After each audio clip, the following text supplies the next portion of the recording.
Bem-vindos a todos aqui para mais um Foguete Cast, é o episódio de número 3 e hoje estou trazendo uma pessoa massa daqui de Maceió, uma pessoa que é referência aqui em todo o estado na área de nutrição, que é a doutora Andréia Aragão. Seja bem-vinda, doutora. Prazer imenso estar aqui, viu?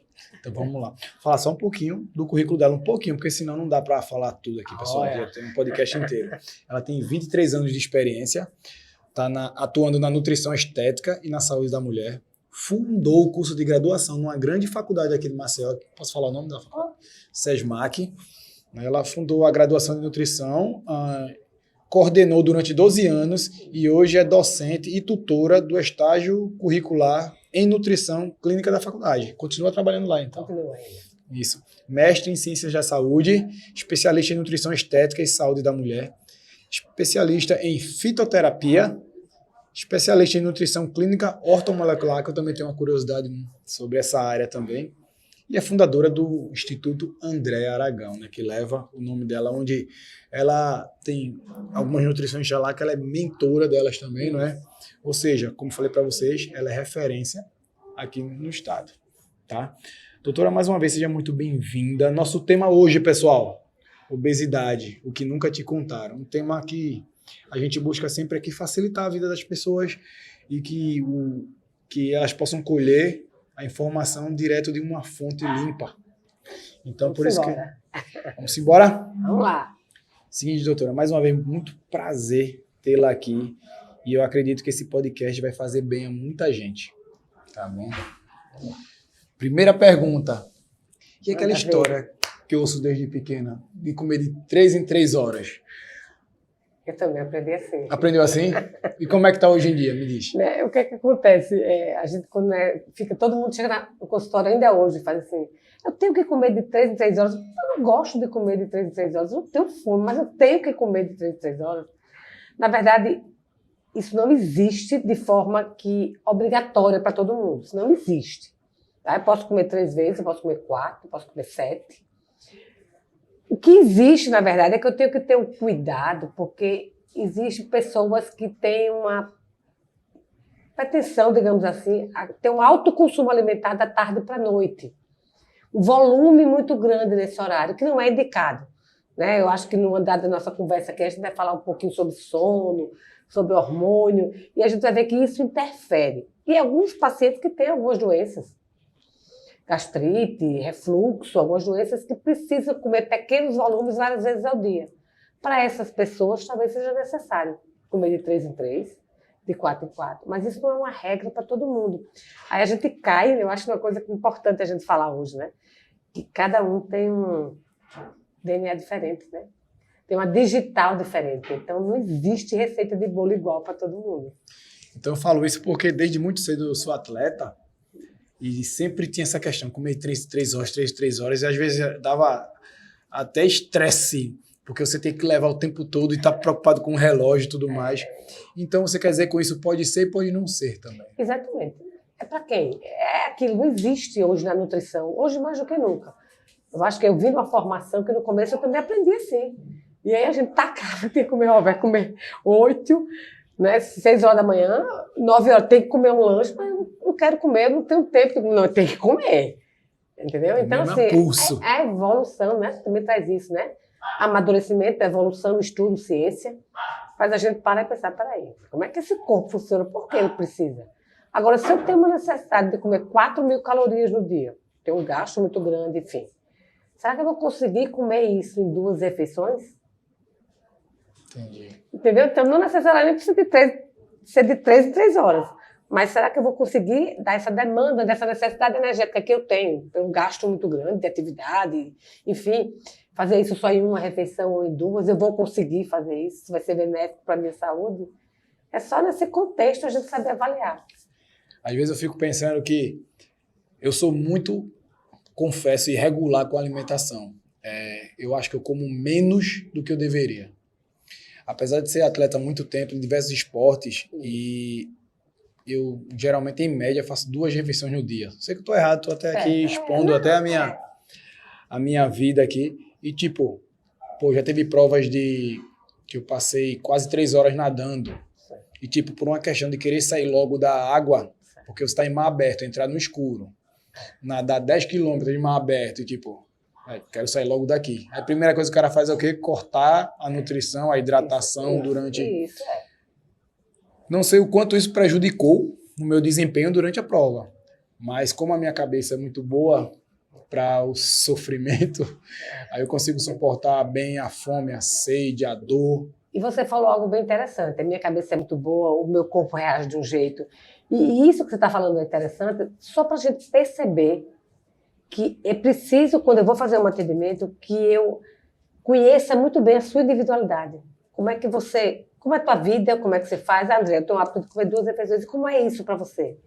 Porque a gente vai falar mais adiante, quando falar de sono, né, do cronotipo, que a gente tem genomas diferentes. E a gente responde diferente, é coisas totalmente diferentes. De repente, 2 refeições para você é excelente e você não necessariamente está errado. Se você responde bem, entende? Então pode ser que eu não esteja tão errado assim, tá vendo, pessoal? É por aí mesmo. Hoje é muito da gente conhecer, né, cada um a fundo, para saber bem o que é interessante para você desempenhar bem. Claro que existem necessidades, né, de micro e de macronutrientes que a gente tenta chegar próximo. Mas você pode se conversar. Rapaz, eu não sei se hoje vai ser uma entrevista, um podcast ou vai ser uma consulta.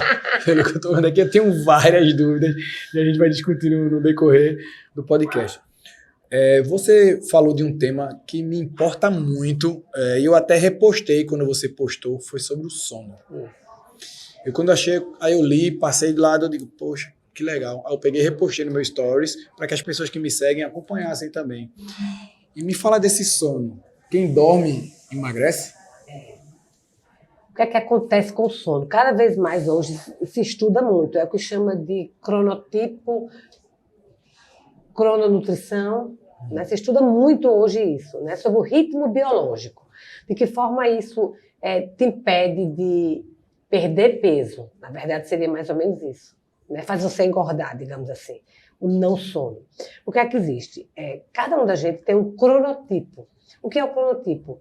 É o que vai distinguir os seus hábitos de vida. Vamos lá, existem pessoas que têm cronotipo mais matutino. Eu tenho cronotipo matutino. Eu acordo muito cedo, 4h30, 5h30 da manhã, já esperta, ativa, já troco de roupa, vou fazer treino. Quando eu volto do meu treino, eu já estou trocando de roupa, indo da aula. Eu estou em total energia para minhas atividades. Final da tarde para começo da noite, eu já não estou rendendo tanto como eu amanheci o dia. Então, eu tenho um cronotipo que a gente chama de matutino. Existem cronotipos vespertinos, são aquelas pessoas que de manhã está meio preguiçosa, tem demais para levantar, diz assim, espera um tempo para eu poder chegar. Essas pessoas ela têm um rendimento maior da tarde para a noite. E à noite, às vezes, até o pico de quer estudar, quer criar algo. À noite ela está ativa, preparando tudo, a 1000 por hora. E tem os intermediários. Na verdade, hoje tem mais ou menos uma média de 6 cronotipos que têm sido estudados. Isso tudo? Então, tem pessoas que têm um pico de alerta, digamos assim, o dia todo, manhã, tarde e noite, ela está rendendo. Já tem outros que é manhã, tarde e noite lá embaixo. É tudo no empurrão. Então, tem aquele que acorda com pico de energia, tarde cai, de noite volta. Então, isso os cronotipos, ele tem origem genômica, é da sua genética. Então, muita gente, muito pai que chama o filho de preguiçoso. Adolescente. Chama um adolescente de preguiçoso, então não é preguiçoso, é o cronotipo dele. Assim. E principalmente na adolescência, que ele tem um estímulo do GH diferente, eles tendem a acordar, a dormir mais tarde, a acordar mais tarde. Não é porque ele é preguiçoso, é porque isso são estímulos hormonais daquela fase. Mas antigamente chamava o filho de preguiçoso. Até hoje ainda chama. Entendeu? Quem não entende muito desse processo. E o que é que acontece aí, quando a gente fala do emagrecimento? Nós somos seres humanos, somos diurnos. Ser humano é diurno, porque tudo acontece durante o dia. A gente tem que trabalhar de dia. Geralmente acontece mais de dia. Mas isso tem uma ligação com o ciclo circadiano? Tem, totalmente. Aí o que é que acontece? Você é uma pessoa noturna e o seu ritmo vai ser o quê? Ele vai ser quebrado. Porque se você é mais noturno, o que é que acontece à noite? Com os hormônios. Leptina está parando, que é o hormônio da saciedade, ele vai parar, porque é o momento que não é para você mais se alimentar, que é para descansar. Melatonina tem um horário de ser liberado, que é 9 horas da noite, e a gente tem que estar no escuro. Então, se eu estou na tela até 1 hora, 2 horas da manhã, eu estou fazendo disfunção hormonal. Eu tenho uma tendência maior de desenvolver doenças crônicas não transmissíveis, a ter uma diabetes, uma resistência à insulina, a engordar, porque eu mexo no meu eixo, né? Eu mexo no ritmo circadiano. Porque se eu fosse ficar acordada até 3 horas da manhã, aí no outro dia eu tenho que acordar de 8 porque eu tenho que trabalhar. Porque a gente vive num mundo diurno, o mundo é diurno. Né? A não ser que seja um vigia que trabalha à noite e dorme de dia. Por uma questão de força de trabalho, né? Tudo. E mesmo assim, mesmo que ele for geneticamente assim, e ele passe a noite acordado, ele vai ter problemas de saúde futuro. Por quê? Por quê? Por causa da regulação hormonal. Mesmo geneticamente. Geneticamente, até. Se eu sou noturna geneticamente, não era para ter nenhum prejuízo em relação a risco maior de desenvolver obesidade. No entanto, minha genética é noturna, mas eu vivo no mundo diurno. Eu preciso trabalhar de dia, eu preciso dar conta das coisas de dia. E aí eu fico mais propenso a desenvolver obesidade, resistência à insulina, que pode levar a uma hipertensão, ou a uma diabetes, a uma hipertensão. Então eu fico mais propenso. Então o sono, ele tem sim relação, tá? Com a dificuldade de perder de peso, seja com o aumento, com o ganho de gordura. Isso é muito... Eu tenho uma prática, que agora você vai me dizer, olha, tá vendo? Tá vendo que aqui é uma consulta hoje? Eu tenho uma prática que, geralmente, se eu chegar cansado e tiver a opção de dormir e comer, eu prefiro dormir. Eu nem como. Eu não sei se por causa que eu passei bons anos no Exército, depois eu trabalhei um pouco na segurança pública e às vezes a gente tinha missão que recebia um telefonema, tinha que ir, independente de ter comido ou não. Tipo, ontem mesmo, cheguei em casa, meu filho, papai, quero ler historinha, eu tava acordado ainda, 8 e pouca, certo. Acordado ainda. Comecei a ler com ele, aí quando adormeceu, amoleceu, eu digo, vou comer mais não, vou dormir. E eu só tinha almoçado, certo. Não tinha lanchado no meio da tarde nem nada, eu digo, vou dormir e acordo tranquilamente, de boa, e vamos embora. E isso de comer, né, que você fala, né, tem até o ritmo circadiano quando a gente fala, os estudos mostram que a melhor coisa seria o ideal para a gente ter saúde, longevidade, era a janela de alimentação ser de 8 às 4 da tarde. 8 às 4? 8 da manhã às 16. 8 às 16. E a partir das 16 não comer? A partir das 16 você não come, vai até 8 da manhã do outro dia. Isso seria o padrão... Padrão ouro, digamos nos estudos, assim, para longevidade e para a saúde, não é uma coisa que a gente costuma fazer com frequência. Isso não é uma coisa fácil, né, no mundo que a gente vive. Mas, assim, os estudos que trabalham com longevidade, com melhora de saúde como um todo, inclusive vou até dar uma palestra sobre esse tema em Curitiba, estou estudando muito esse tema de crononutrição, cronotipo, de ritmo circadiano. E os estudos recentes, assim, com humanos, né, não é estudo com animal, traz muito isso, né? Que a gente também do jejum intermitente, como é que tem que ser feito, mas fala disso, de 8, o ideal não é que a gente consiga fazer isso fácil, porque não é. O jejum de 16 não é para todo mundo, mas de 8.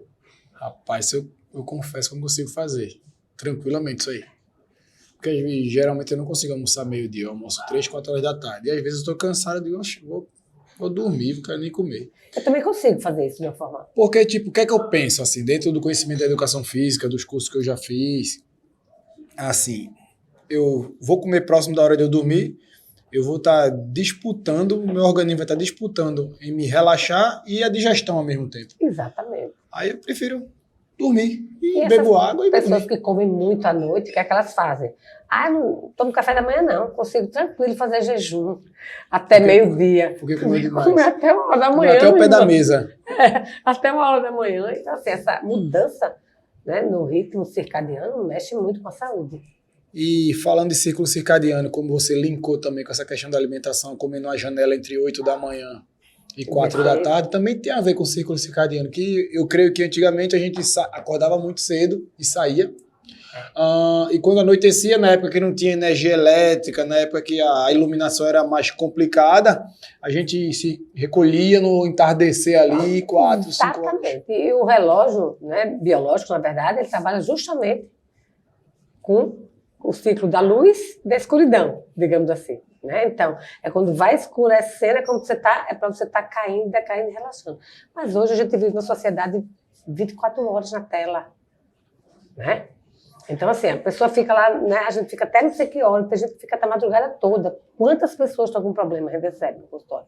Principalmente depois da pandemia, né? Teve muito isso, de ficar de casa, muito tela. Então, ficar até 2, 3 horas da manhã. Isso numa constância a longo prazo vai acarretar em adoecimento, em não saúde. Entendeu? Então, com relação à tela, o que é que você poderia dizer a esse respeito, assim, à noite mesmo, chegou em casa, não usar mais, ou O mais indicado é isso, 9 horas da noite, 9 né? Porque horas, quando a gente começa os estímulos hormonais, melatonina e tal, se liguem. isso seria, não vou mentir, o ideal. Né? Porque é uma coisa a gente falar o que é o ideal, outra coisa é você dar conta de fazer. Que é possível, né? Né? E a realidade de cada um, a gente também, né? A gente mostra o que é ideal e a gente vai tentando adaptar na nossa vida. Porque hoje a gente tem, né, essa oportunidade aí da longevidade, aí da gente viver, né? Chegar aos 100 com qualidade.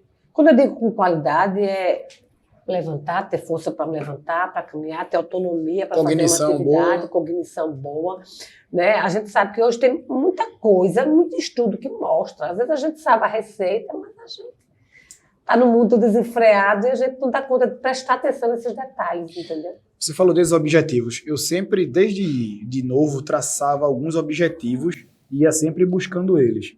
Aí hoje, com a idade que eu tenho, com a família que eu tenho, aí meu objetivo é carregar meus netos no braço. Porque eu não pude aproveitar meus avós, porque morreram mais cedo, trabalharam muito, se esforçaram.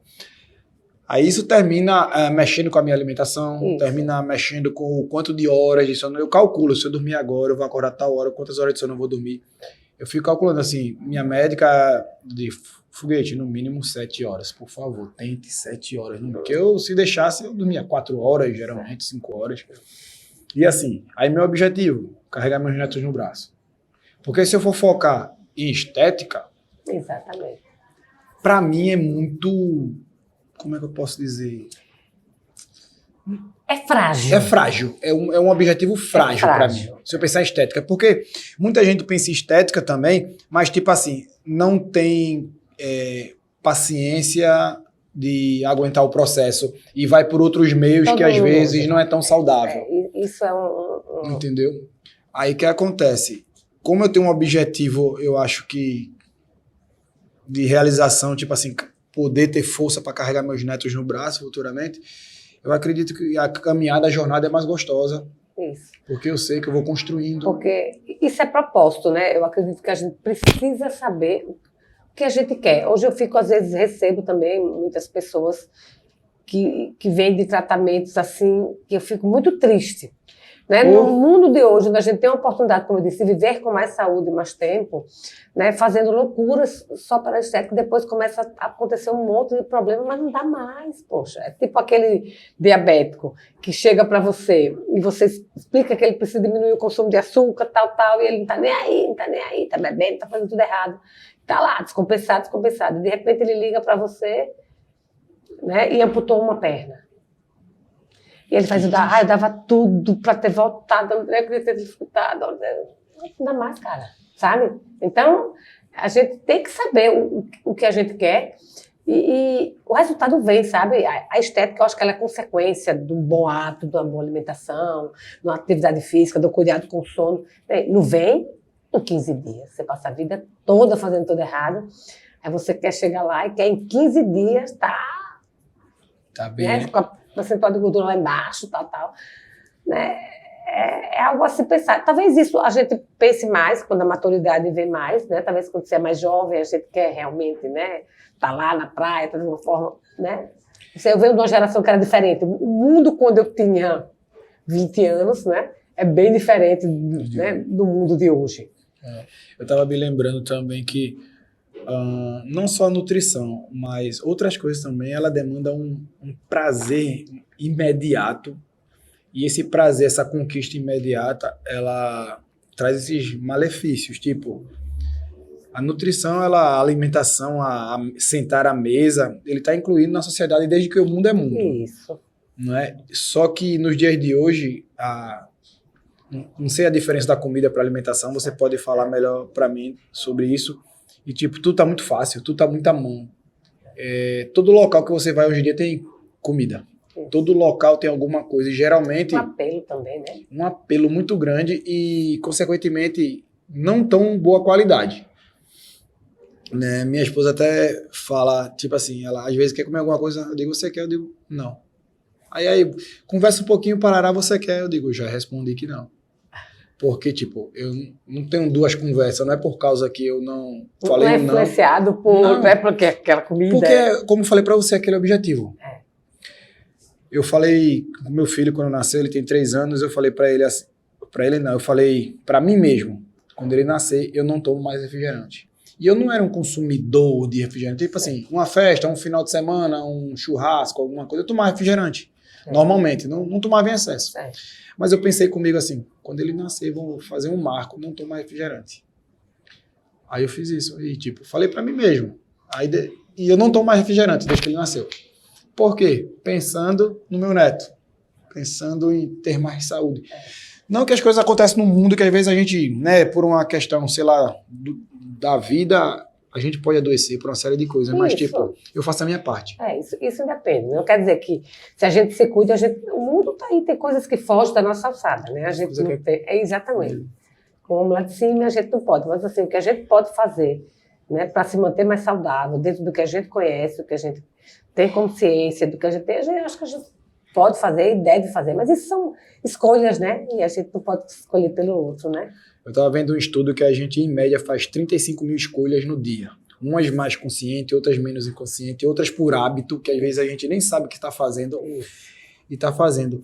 E essa questão de hábito entra muito na nutrição, né? Tipo assim, o que a gente costumava fazer quando criança vai crescendo e vai fazendo. Né? É aquela história da memória afetiva, né? Às vezes a gente diz assim, tá no canto e chega um cheirinho de um bolo de laranja. Aí vai, é a cara da minha avó, aquilo ali, chega, deu água na boca.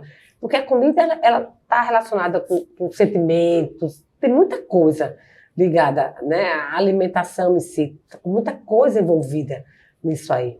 Mas, e eu sempre digo, né? Não gosto de nada muito radical, nem 8 nem 80. A gente come bem, se alimenta bem, se preocupa com a nossa saúde, mas você está no aniversário, numa festa de família, aí você vai chegar na festa de família, todo mundo está lá, e você vai chegar e dizer, não vou comer nada hoje, vou trazer minha marmita de batata doce com ovo, quando você tira a tampa, porque eu já passei por isso. Né? Você tira a tampa assim, aquele cheiro sobe de todo mundo, você não precisa comer tudo que está ali na festa. Mas a gente tem que a comida, ela faz socialização também, entendeu? É isso. Mas, assim, são as escolhas que a gente tem que fazer na vida, na verdade, é por aí.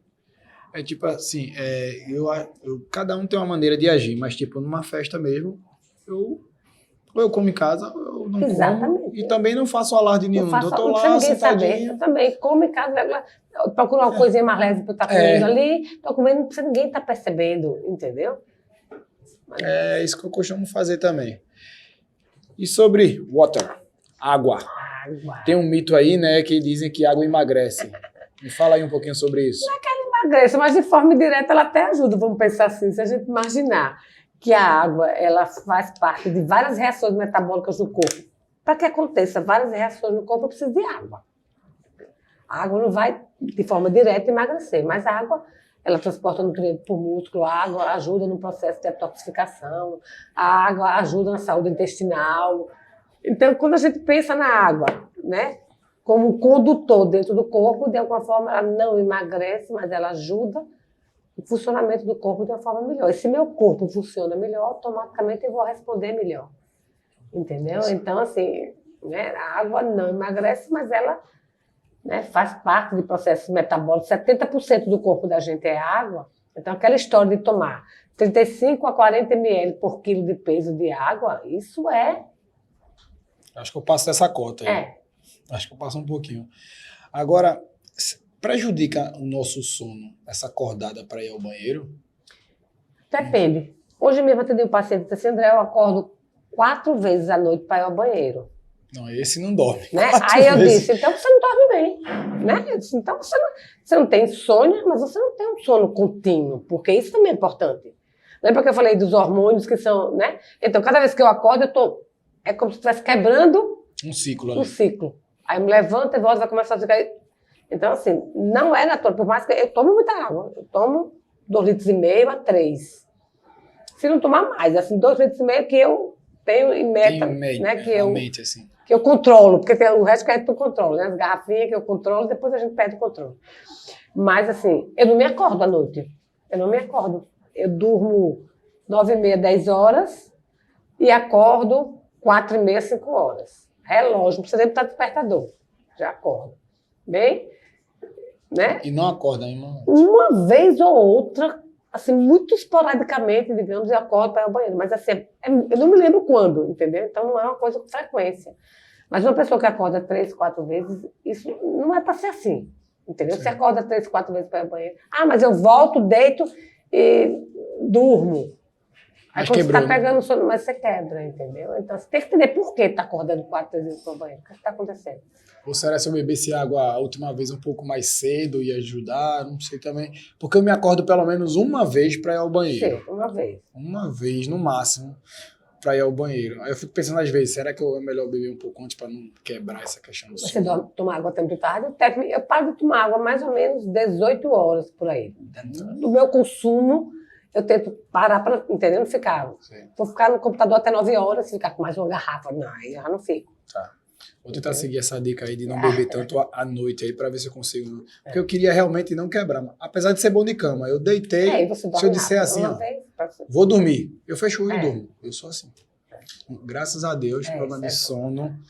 E como eu sei que ele é fundamental para o desempenho físico, né? Sou da área e Exatamente, termina. Eu priorizo demais o meu sono. E vai chegando a maturidade, a idade, é que a gente vai priorizando mais o que verdadeiramente importa. Acontece muito depois de uma certa idade, algumas pessoas terem um sono mais leve. Tipo, deita e dorme. Só que qualquer coisinha, tipo, bateu alguma zoadinha, acorda muito fácil. Tem pessoas que têm isso. Depois de uma certa idade, a gente vai percebendo, e isso até porque é fisiológico, a diminuição da produção de melatonina pelo corpo. Hoje também tem uma grande quantidade de pessoas com ansiedade, com as doenças mentais, né?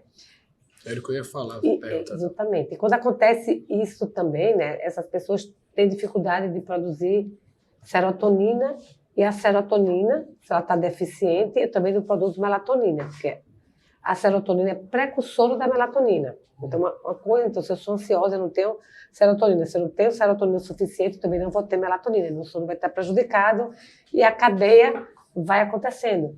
Né? Então, hoje a gente tem, né, a gente usa muito, depois de uma certa idade, a suplementação da melatonina, né, com o 5-HTP, que é o 5-hidroxitriptófano, que é precursor da serotonina. Então, isso é um suplemento que o meu corpo já produz. Meu corpo já produz melatonina. Só que eu sei que a partir de uma certa idade ele está caindo. E a melatonina, além de melhorar, ela não faz eu dormir. Ela melhora a qualidade do meu sono, para chegar num sono REM, mais relaxante. E ela também tem potencial antioxidante. Então, hoje... Rapaz, essa melatonina é sério. Uma vez estava num evento fitness, aí estava dando umas amostras grátis de melatonina. Rapaz, aí como eu recebi, eu tomei e fui dormir. Né? Rapaz, eu babei. Dormi de amolecer. As concentrações, o que é que acontece? Isso aí também é uma coisa que me preocupa. O corpo da gente, ele produz uma quantidade, se não me engano, 8 microgramas a 1 miligrama, é uma quantidade pequena. E alguns suplementos são de 3, 5 miligramas, entendeu? E como hoje vende de forma, foi liberado a venda, a gente tem que ter muito cuidado, porque, né, se você então, tomei uma dosagem grande. Se você não, quem não é acostumado a tomar, se você dá uma dosagem maior, tem gente que, entendeu? A longo prazo isso também não é benéfico, o excesso de nada é benéfico, entendeu? Então, até isso a gente tem que perceber, de acordo com a faixa etária, qual é a dose mais indicada. Foi a única vez que eu tomei, que eu não tenho problema com sono, mas veio um kit lá, eu digo, rapaz, vou tomar. Tem gente, meu cunhado, meu genro uma vez disse que tomou, disse que ele desmaiei, desmaiou, você tomou que dose? Eu dormi que babei. Achei... E com relação a essa questão que você entrou e o que me interessa muito, que eu gosto muito da parte mental de tudo, diz muito respeito à minha área que eu trabalho e com certeza tem muito a ver com a sua. Domínio da mente e das emoções. É um dos assuntos que eu mais tenho, que eu gosto mesmo de conversar sobre isso. A questão psicológica no seu consultório, como é que fica aí? Isso a gente teve um aumento, né, muito grande e a gente tentar entender que o mental, o cognitivo, o espiritual Está tudo interligado. Corpo, mente e espírito, está tudo interligado. Então, às vezes você tem uma tendência a uma ansiedade muito grande, um transtorno de ansiedade, uma depressão, e a gente vai lá atrás para ver. Desde o que você absorve, como é que está o seu intestino? O intestino ele tem relação direta, né, com o cérebro. Produção de serotonina tem intestino. Né? O cérebro, para produzir serotonina, que dá a sensação de bem-estar, ele, na verdade, o cérebro não produz de forma direta. Ele precisa do precursor. Né? Recebe a sinalização. A sinalização. Então, assim, uma pessoa que come tudo errado, vamos lá, muito industrializado, muito embutido, muito açúcar, ela tende a ter uma desregulação intestinal, não necessariamente diarreia e constipação. Quando a gente fala de intestino, a pessoa pensa logo nisso. Mas de desbiose, porque o intestino ele tem bactérias que fazem parte da flora intestinal. São bactérias benéficas, que fazem parte da flora. Mas quando a gente tem um excesso de bactérias maléficas, se sobrepondo sobre as benéficas, é um processo que a gente chama de desbiose. E desregula toda a sua área absortiva. Então, às vezes, você se alimentando mal, você vai o quê? Prejudicando e diminuindo a permeabilidade do intestino. Ou seja, o intestino fica, né, não absorve o que passa ali. Ele vai ficando permeável, ou então ele vai passando ali toxinas, o que não era para ser absorvido, vai ser absorvido. Então, isso mexe com o eixo intestino-cérebro. E vai fazendo o quê? Piorando cada vez mais os quadros de ansiedade e depressão. Então, a alimentação hoje, ela tem, eu acho que, uma contribuição muito grande com a saúde mental. E às vezes eu me preocupo, tenho alguns amigos que são psiquiatras, né? Alguns eu converso com eles, eu digo, ai, vai, coloca pouco medicamento, só o que for necessário, vamos tentar mudar isso aí. Para que a gente não coloque uma grande quantidade, a gente que eu digo, né? Os psiquiatras em geral, já peguei alguns pacientes com muito medicamento, muito. Quase dopado de tanto medicamento. Não estou dizendo que estava errada a prescrição, porque isso não cabe a mim. Mas eu estou dizendo assim, aquela quantidade, e o paciente ficava com medo. Se você quer tirar um, ele já caía em crise, entendeu? Porque ele começa a ficar com uma dependência muito grande. Então, tem casos e casos, tem transtornos mentais que realmente eu sei que é necessário, mas tem uns que eu acho que às vezes eu vejo um excesso, sabe? E a gente não acredita muito na psicanálise, na nutrição, para que a gente possa ir tirando isso e fazendo essas pessoas realmente, né, voltarem ao seu eixo.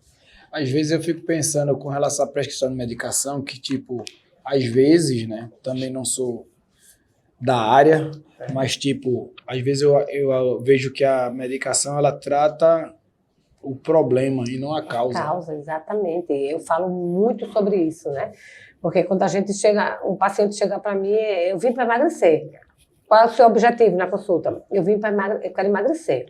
E aí, quando você começa a fazer uma boa anamnese, você vê que ele tem tantos problemas, mas ele quer emagrecer. Mas aí ele tem problemas intestinais, ele é ansioso, ele tem um monte de problema, ele tem dores musculares, articulares, mas ele quer emagrecer. Peraí, né? Tá todo inflamado. Se a gente cuidar daqui, vamos cuidar disso aqui, porque se a gente cuidar disso aqui, a gente vai perder peso. Mas enquanto isso aqui tiver tudo, esse eixo aqui tiver todo desregulado, a gente não vai perder peso. A gente vê pessoas hoje, a gente recebe na clínica, às vezes, pessoas assim, eu como tudo direitinho e não perco peso. Eu faço atividade física, eu como direito, e eu não estou julgando que eu não como, e eu não perco peso. É porque perder peso não é só comer e fazer atividade física, tá? A gente precisa ter um contexto maior. É importante comer bem, fazer atividade física é extremamente essencial. Mas quando você pega um paciente obeso e você diz a ele, você chega para você e faz assim, você chega e faz assim, vai olhar, você não fez nada da dieta que eu passei para você não fez nada, eu não consegui, doutor. Aí tem gente que pensa, você não quer nada com a vida, você quer porque está me pagando, ele não quer nada com a vida, não emagrece. Mas não é por aí. Ele não está deixando de fazer a dieta porque ele não quer. Ele quer. Só que ele não consegue. Porque existe desregulação hormonal que precisa ser tratada. E a gente precisa encaminhar ele para um endocrinologista, um médico de confiança que cuide disso da forma que tem que ser cuidada. Porque a obesidade é uma doença crônica não transmissível, como diabetes, como hipertensão. Então, o diabético precisa de quê? Muitas vezes? O diabético, tomar medicamento. Hipertenso. Geneticamente. O obeso, aí eu estou falando de obesidade, doença crônica não transmissível. Muitas vezes eu preciso entender que aquele paciente precisa de um medicamento também. Porque ele não está conseguindo, ele tem uma compulsão alimentar muito grande, que não vai ser tratada com a minha dieta, porque ele não consegue. Que às vezes come mais por ansiedade ou por depressão, por uma série de coisas que tem que ser um trabalho multidisciplinar para poder alcançar. E para isso é importante a gente, né, o educador, quando a gente tem uma equipe que trabalha junto, a gente precisa ter um olhar, eu preciso ter um médico que eu acredite no tratamento que ele faz, que eu conheça como é o tratamento que ele faz, né, que ele discuta comigo sobre esse tratamento. Eu tenho muito isso. Algumas pessoas até me acham meio chata, né, com alguns comentários, com algumas coisas que eu vejo, mas é porque eu vim para a nutrição pela saúde.